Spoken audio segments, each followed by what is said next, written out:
எடுத்தேம்பாரு ஓட்டம் மார்க்கெட் கூட நான் பாக்கலையே. அப்படி ஒரு ஓட்டம். அந்த ஓட்டம் போலீஸ் ட்ரைனிங்ல கூட என்ன வேணும் உள்ளடா. காசு கொடுத்த ஓட்டு வாங்கறத உடைச்சிருக்கிறோம். எலெக்ஷன்ல 50-60 வருஷமா இருந்த சாதிய உடைச்சிருக்கிறோம், மதத்தை உடைச்சிருக்கிறோம். காசு கொடுத்த ஓட்டு வாங்கறத உடைச்சிருக்கிறோம். நம்ம தோல்விக்கான காரணம் ஃபர்ஸ்ட் மெயின் ரீசன் வந்து நம்ம சேலம் மேற்கு அவர் வந்து ஆல்மோஸ்ட் எல்லா இடத்துலையுமே வந்து 100% அமௌண்ட் கொடுத்தாரு. 2000 அமௌண்ட் கொடுத்தாரு. 2000 அமௌண்ட் கொடுத்தாரு. தம்பி, ஒரு மனுஷன் போய் பேசலாம், ஆனா ஏக்கர் கணக்கில் எல்லாம் பேசக்கூடாது.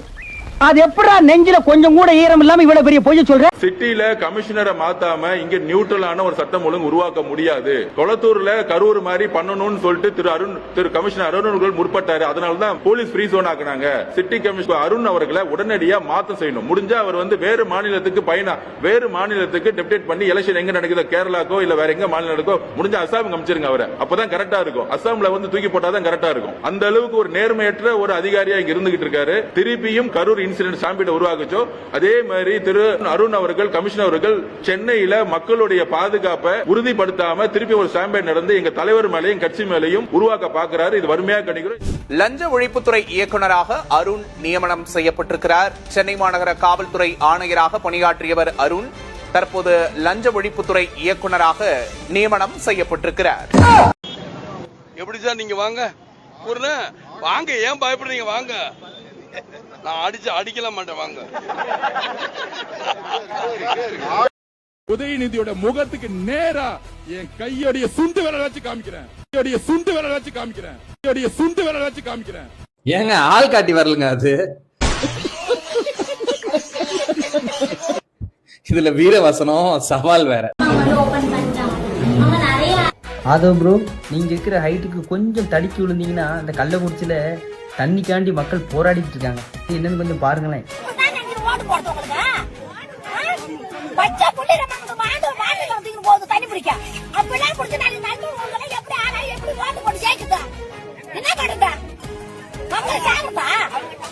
மூணு நாளா தொடர்ச்சியா போராட்டம் நடந்துகிட்டு இருக்கு. நீங்க அங்க போய் நல்லா சாப்பிடுங்க, தண்ணி குடிக்கீங்க.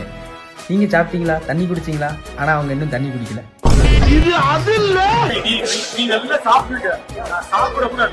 அதனால இந்த ரீல்ஸ் அரசியல் விட்டுட்டு போயிட்டு தண்ணி எப்படி அவங்களுக்கு கொண்டு சேர்க்க முடியுமோ அதை போய் சேர்த்து மக்களோட குறைகளை பூர்த்தி பண்ணிக்கணும்.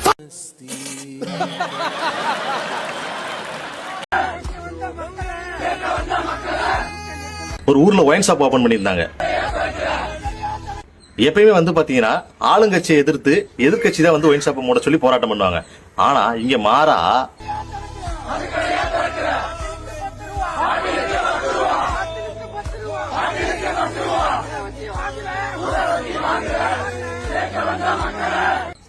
ஆளுங்கட்சியில் இருக்கவங்களே ஒயின் ஷாப்பை மூட சொல்லி ஆளுங்கட்சிக்காரங்களே போராட்டம் பண்றாங்கடா, பாத்துங்களேன்.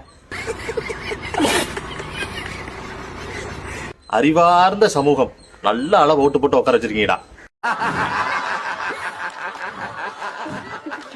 சாம்பார் ஆப்பு எனக்கு. பெண்கள்லாம் பாவம், 10 மணிக்கு வெளியே போனா நீ எதுக்கு அந்த இடத்துக்கு போனீங்கன்னு பெண்களை குறை சொல்லணும். அவங்க 1 மணிக்கு நடுராத்திரி கூட போலாம், அது அவங்க இஷ்டம். ப்ரொடெக்ஷன் கொடுக்க வேண்டியது கவர்மெண்டோட ரெஸ்பான்சிபிலிட்டி. புரியுதா? நான் என்ன சொல்றேன்னா, பேரண்ட்ஸ் நீங்க தான் உங்களோட குழந்தைங்களை நல்லபடியா பாத்துக்கணும். ஏன்னா விஜய் என்ன ஆல்ரெடி நிறைய வேலை இருக்கும், புரியுதா? உங்க வீட்டுல உங்க குழந்தைகளுக்கு ஒரு பிரச்சனை வரக்கூடாது அப்படின்னா நீங்க தான் ஃபர்ஸ்ட் அவங்க கண்ணுங்க கருத்துமா பாத்து. இனிமே எல்லாம் அப்படித்தான். அதுல இனிமே அப்படித்தான். இந்த விஷயம் தப்பு பண்ண மாட்டான், தப்பு பண்ணவும் விட மாட்டான். எங்க ஊர்க்கா சொல்லு. இந்த விஷயம் தப்பு பண்ண மாட்டான், தப்பு பண்ணவும் விட மாட்டான்.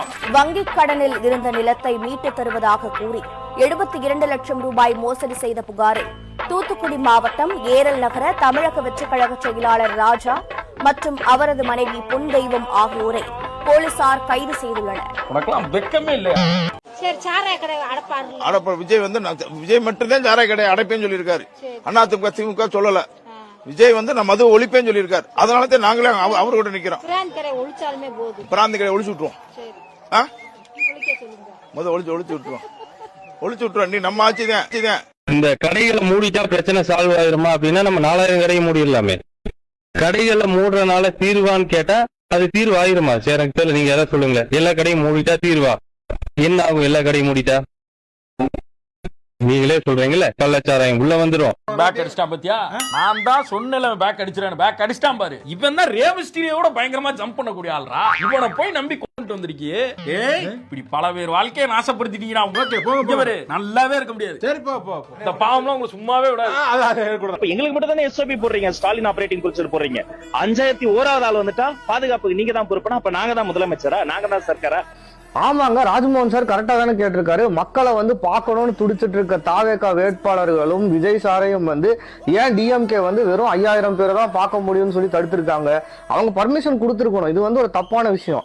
அதுவே அவங்க ஆட்சி நடக்கும்போது பாருங்களேன், விஜய் சார் வந்து எலெக்ஷன்ல ஜெயிச்சதுக்கு ஒரு நன்றி கூட்டம் ஒன்று வச்சிருக்காரு. இந்த நன்றி தெரிவிக்கும் விழாக்கு வந்து பாத்தீங்கன்னா 5000 பேர் தான் அலவுடு. ஆல்ரெடி வந்து நீங்க பார்த்த மாதிரி 5001 வந்தாலும் உள்ள போக முடியாது. இது போக வந்து QR கோட்ல ஸ்கேன் பண்ணி டிக்கெட் எடுத்தா மட்டும்தான் உள்ள அலவுடுன்னு சொல்லியிருக்காங்க.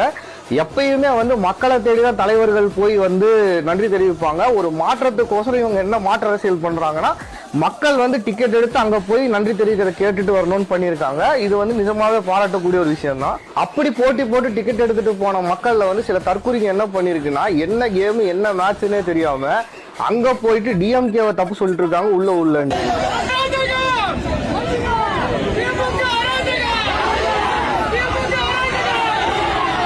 காமராஜர் அந்த காலத்திலே சத்துணவுல இருந்து எல்லா திட்டமும் போட்டு ஸ்கூல் ஆரம்பிச்சாரு. அப்படி இந்த மாதிரி தற்கொலை படிக்காம ஏன் உசுரம் வாங்க?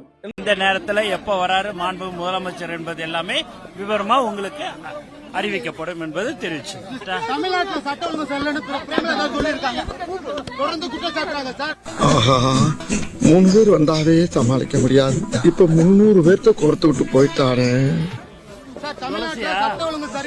ஐயோ, அங்க பாத்துட்டு அப்படியே நம்மள பாக்குறாங்களே. கிரியாளா உடம்ப இரும்பாக்கிக்கடா, அடமள ஆரம்பிச்சு வெளுத்து வாங்க போகுது.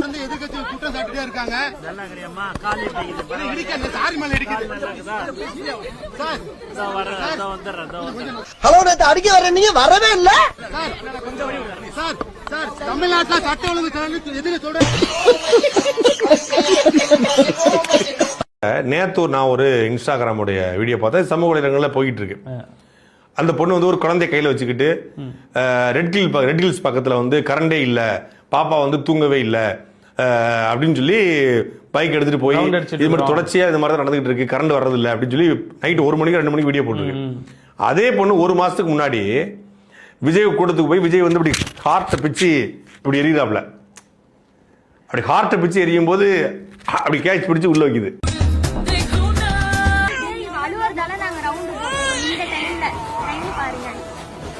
என் பொண்ணு என்ன பண்ணாலும் சமாதானம் ஆகுற மாதிரி இல்லை. எங்களுக்கு வேற வழியே இல்லாம 11 மணிக்கு அவளை கூட்டிட்டு ரோட்ல ரவுண்ட் அடிச்சிட்டு இருக்கோம் கரண்ட் இல்லாததால. இன்னைக்கு மட்டும் இல்ல, ரெடில் சரௌண்டிங்ல இந்த மாதிரி தான் டெய்லியும் கரண்ட் ஆஃப் ஆகுது. கை குழந்தைய வச்சுட்டு நாங்க 11 மணிக்கு வேற வழியே இல்லாம சுத்திட்டு இருக்கோம். அம்மா உணவகத்தில் புதிய விலை அமல். இட்லி 1 ரூபாய், சாம்பார் சாதம் 5 ரூபாய், தயிர் சாதம் 3 ரூபாய். முதல்வர் விஜய் அதிரடி உத்தரவு. வர்றவா டிவி கேடா. தம்பி, அம்மா உணவகம் 2013 தொடங்கினாங்க. அப்ப இருந்து இப்போ வரைக்கும் இட்லி விலை 1 ரூபா தான், சாம்பார் சாதம் 5 ரூபா தான், தயிர் சாதம் 3 ரூபா தான். அப்ப இவங்க பரப்புறதே போய் தான். இதுல என்ன வேடிக்கைன்னா, டிவி கேல விர்ச்சுவல் வாரியர்ஸ் இருக்காங்க. அவங்க பரப்புற பொய்ய உண்மை நம்பி ஃபயர் விடுறதுக்குன்னே ஒரு கூட்டம்.